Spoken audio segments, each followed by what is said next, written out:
He's going to come out wearing like an great, Oculus and stumbling around just to make it a little bit more lighthearted. But I think that's actually a big misperception, and I'll talk a little bit about that today, is you don't need to be VR ready to be in the metaverse. But so today I'm going to build a little credibility. It's not a sales pitch. I just want you to know like what I do, what we do, talk a little bit about that. So we help brands, we guide them into the metaverse. And what does that mean? We build for every platform. We own property across 4 different metaverse platforms. As I said, it's a very simple strategy. We own land, we build on it, and then we help execute and activate beyond that from an executional standpoint. And look, so that was it. So that wasn't too bad, was it? But so that's what my team and I talked to probably 12 to 15 brands a week and their agencies. So I talk to marketers every day in terms of what they're thinking, how they're thinking about the metaverse, what they don't understand. So I do this all the time. So I was very happy to be able to get up here and talk about this. But, you know, I think the first quarter, what we found is that a lot of folks in the industry are really educating themselves. I think the metaverse took everybody by surprise a little bit. And people are trying to catch up and understand, what is it? How do I get into it? Why should I get into it? And it's confusing. It's all, it's a new channel, right? And so it takes time to really figure it out. Who are the players? Who should you, be working with, and so forth. And so I think that has, taken a little time to get everybody up to speed. But in the simplest way that I can explain it is that you should think about it, because it's a broadly used term, the metaverse. But I think it's very simple if you break it down into 2 different categories, and that's Web 2, which is centralized. So controlled by corporations, creators are relying on those corporations for, revenue share, but yet at any given time, they could change, as Meta did recently, in terms of the creator revenue share that they want to take, and they really don't have a choice. And, it's more about the corporation. They're dictating the terms, they're setting the rules, and, whenever they want to change it, they have the ability to change it. Versus Web 3, which is decentralized. It's built on the blockchain and really is the infrastructure of everything that's happening within the metaverse. And so it's much more, it's a real economy, has price elasticity. You hear a lot about people buying land in the metaverse. It's a real thing. People are spending millions of dollars on various properties, and it's, it goes up, it's going to go down, but it is a real economy, and you have to think of it that way when you're entering from that perspective, as well as a few other things. But, there's NFTs, but it's all community-based, right? So you have Sandbox, Decentraland, Sumnum Space, and then here are really kind of the main platforms. We have over 100 locations across all these different platforms, but as I mentioned, Sandbox, Sumnum Space, Decentraland, those are probably the 3 biggest right now. Decentraland and Sandbox, I would say, are probably the 2 most heavily visited right now. But there's going to be a lot more different platforms growing throughout the metaverse. So it's still very early on in the game. So again, I talk to brands all the time and agencies, and I just wanted to at least share some of the things and learnings that I've come across as we're talking and thinking about how we're going to build for clients. So like defining the metaverse and what is the best entry point. And I kind of, briefly went through some of the different platforms, and it's really important to understand that authenticity is the most important thing in the metaverse, not only for your brand, but also for the community and the atmosphere, right? So Decentraland is more realistic graphically. It's still kind of gamified, whereas Sandbox is more like Roblox. It's more blocky, gamey looking. And so you have to decide whether or not that's the right look and feel for your brand to be represented. And then if that's the case, how are you going to do that? And so that we kind of help decide and help guide brands that way, in a sense that, depending on how you want your brand to be represented will determine what sort of metaverse experience you decide to build out. And then in terms of how should I approach the metaverse to activate my brand? So there's a wide spectrum that you can really apply when looking at the metaverse. So the one thing you don't want to do, though, is you don't want to replicate in the real world in the metaverse. You want to be able to, brands are no longer advertising at consumers anymore. They're inviting them in to experience their brand in a new and exciting way. Gives you an opportunity to tell a different narrative, to tell a different story about your brand that you can't in a 30-second commercial or a 60-second commercial or a 7-second commercial or a banner or anything along those lines. And it's the internet in 3D. So it's really about creativity, and you don't have to think so literal about your brand, but how do you communicate some other value about your brand in a fun way, gamifying it a little bit? How do you, what's the other term? I was on a call the other day, and it was a consumer brand. They're really kind of struggling how to enter it because of their sort of brand tone about being real.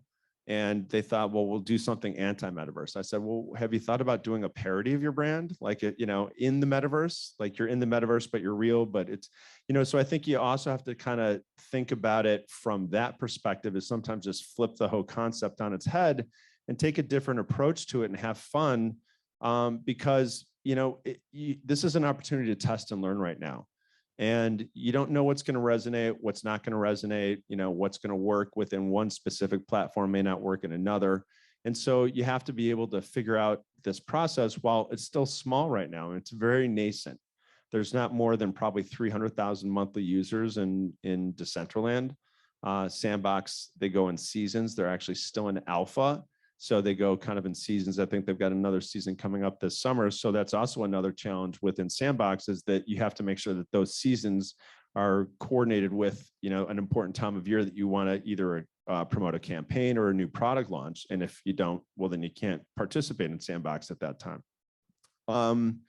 So when, I talked about buying land, but as a brand and an agency partner, I think that would be a hard conversation to have with your finance team about how you wanted to convert some of your marketing budget into crypto to buy Ethereum and buy land in the metaverse. I'm sure it'd be a fun conversation, but there are brands that are doing it for those that are a little bit more progressive. I'm a big believer right now that it's all about testing and learning, and that you should lease land right now. But we have flexibility. We do everything in dollars and not in crypto and IOs. But I really, I'm a firm believer in that, because you don't know what's going to be coming down 6 months, a year from now. This might not be the place for you to be for a year or longer. And it's real economies, right? It's price elasticity. We're doing a big project for a Fortune 100 brand right now. And originally through their agency, they came to me, and because we have a good relationship, and they're like, hey, they're considering buying land. Like, why shouldn't they do that? Because that's not what we've talked about. And so I gave them a whole, logical explanation, and we ended up not buying the land, or they ended up not buying the land, and we're doing this big activation. And, from the time that they would have bought it to now, when, prices really depressed within the past week and a half, 2 weeks, the $450,000 that they were going to invest in a parcel of land is now worth maybe less than 100. Now, I can't imagine that conversation when you fought so hard to get in there and convince, finance and legal to buy a piece of land, and then all of a sudden it drops in value so much. And so I think that's one of the considerations you have to think about, where your brand fits in terms of, risk aversion. So you can do lots of things. You could do leasing, like as a renting. You can rent to own. You can just do outright purchase. So there's lots of different ways to enter. It just really is what you have and your legal team has the appetite for. In terms of what are the biggest challenges of the internet of the metaverse, there's quite a few. But one of the things that I think is most important is that you need to understand that it is construction and that it takes time. Even though it's digital, it's not like spinning up a banner or a video commercial, or a commercial quickly for a video, and you can get it next week. And I think that that's a misperception kind of missed expectations for being able to deliver things. It takes time. You've got to build. These are construction. You have to build things in phases and stages, and it takes time. So approvals, the further out you can start, the better off you're going to be. Because what we're seeing is that brands come in very ambitious, and they want to do a lot of things, and then reality, comes in, and well, you can't do that because we're not going to be able to build that on time for when you want to launch it, and suddenly things get pared down a lot. But if you start earlier in the process, you're going to be much better off because you're going to be able to do a lot more things. So when you're considering it, make sure that you give yourself enough of a longer timeline, because essentially what you're doing is not only producing events, but you're also building structures. And so there's a lot of moving parts in something like that. So that's one thing. The other thing is about NFTs that I really want to implore everybody to make sure that they do is that if you're going to do an NFT for your brand or, you know, in partnership with someone, make sure it has utility value. Don't just do it for the sake of doing it or for PR value, although I know that is sometimes important. But long-term, it's not going to be successful because unless you give people a reason to use that NFT, it just is not going to be much in terms of value and what you want it for. You can use it almost like a loyalty program because you can communicate with all those NFT holders, but NFTs should be used to give exclusive access to events within the metaverse. So it gets me into special VIP areas, meet and greets, concerts, whatever you want to do, but just get creative with it and use that like that loyalty card to be able to give access. And so that, you know, I mean, I think that that's one other thing to think about because a lot of brands have been considering NFTs and it's great, but you just have to make sure that you're doing it for the right reason and with the right utility value. Finally, the last thing I wanted to point out is that when you're thinking about the metaverse, think about it from an experiential marketing perspective. You've got to give people a reason to keep coming back. So once somebody's been through an experience and there's no reason for them to come back, they're not going to come back. So you have to really kind of plan this out like you would plan out a social media campaign, right? You're not going to post something once a month and then come back the next month and post something. You've got a whole content strategy played out and you know, you've got that structured out into the future. And that's the same way you need to think of the metaverse is like, how am I going to keep drawing people in? What can I do to change things up? You know, you can do quests and reward those consumers for coming there with wearables and different unique NFTs. But again, there's got to be utility value in those. So those are some highlights of things that I always like to mention. And that kind of gets into how do I properly activate our brand in the metaverse. So talking about this, you know, from an experiential standpoint, make sure you give people a reason to come back. And then is anyone really in the metaverse? And how do I get my customers there? So some of them, Decentraland is actually a browser-based. So you can drive people there and you can also they can click out to social media, to anywhere, a website, anywhere you want to. It's not any VR. Sandbox, a little bit more difficult. You actually have to download Sandbox to play it. So versus Decentraland, which is really easy to jump in as a guest or if you connect your wallet. Which is also something else that's really important from a customer standpoint.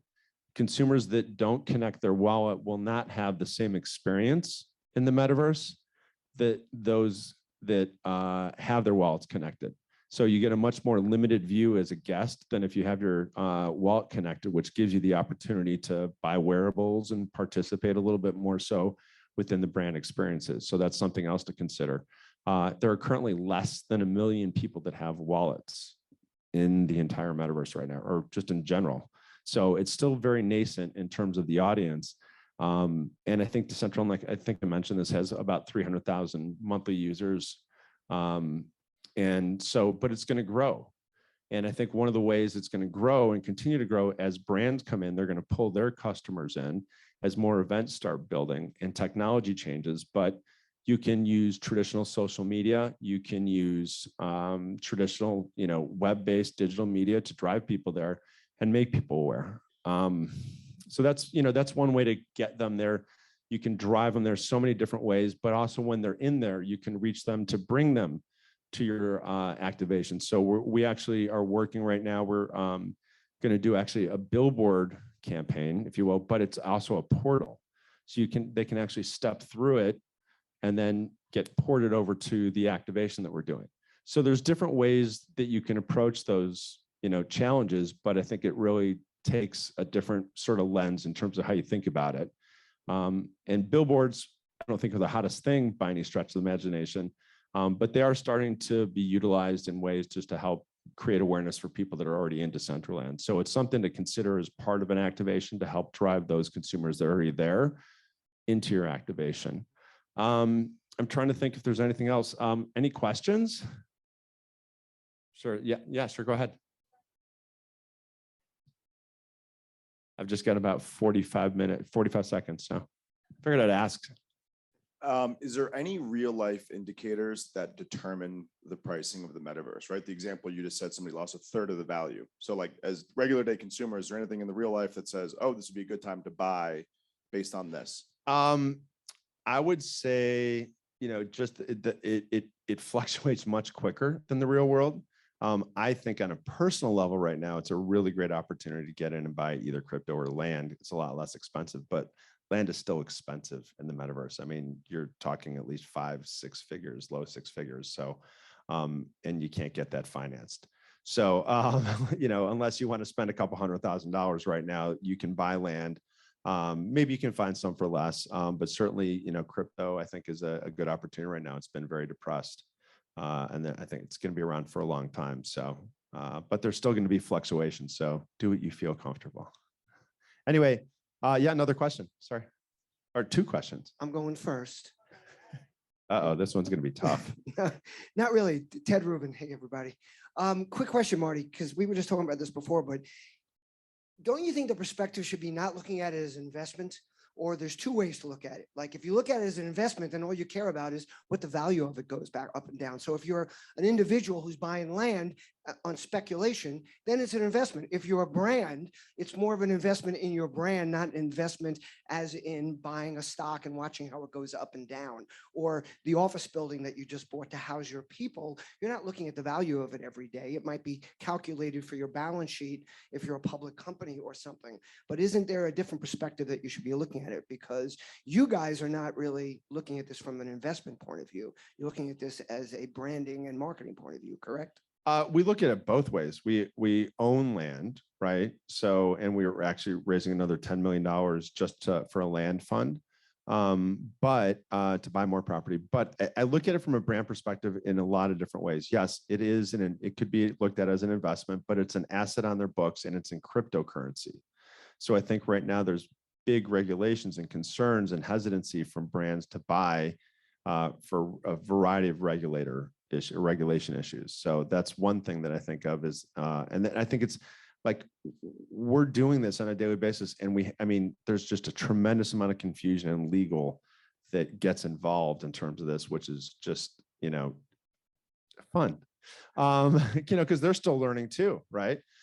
So, there are brands that want to buy, and if they're thinking about it long term, hey, that's great. And if they want to do it, I'm not discouraging it. I just think you need to go into it with your eyes open. So, and I just don't think brands have the stomach to be able to see that kind of price fluctuation that often. So that's probably my biggest challenge. One more question. I know that you talked a little bit about brands. This obviously isn't going to be a fit for everybody. And it has to be a very authentic experience. So can you give an example of a brand that's done it really well? Yes. Decentraland Fashion Week. I saw a lot of brands that didn't do it well, but there was one brand, it was a skincare brand, it's escaping me right now. It was a nightshade. And, you think to yourself, how can they communicate the value of a nightshade brand in the metaverse, right? They did it so elegantly and simply, it really kind of blew my mind. They had their logo floating over a piece of land, no structure on the land. You actually just dropped in. There's a big hole and you kind of dropped in. It was this very ethereal music and very calming and whatnot. There were some videos. And then if you had your wallet connected, you could actually go to check in, which is usually called a POAP, which is proof of attendance protocol, which is also how people come to your event and experience. And then you got this aura glow around your avatar. And so when you left, then you had, wherever you went, you had this golden like sunshine aura, glow. And I thought that is brilliant, right? Like, how do you communicate the value of a nighttime skincare cream? And I thought they just did it in a really simple but elegant way that didn't beat people over the head with it. So that's my best example. Well, thank you so much, everyone. I appreciate it.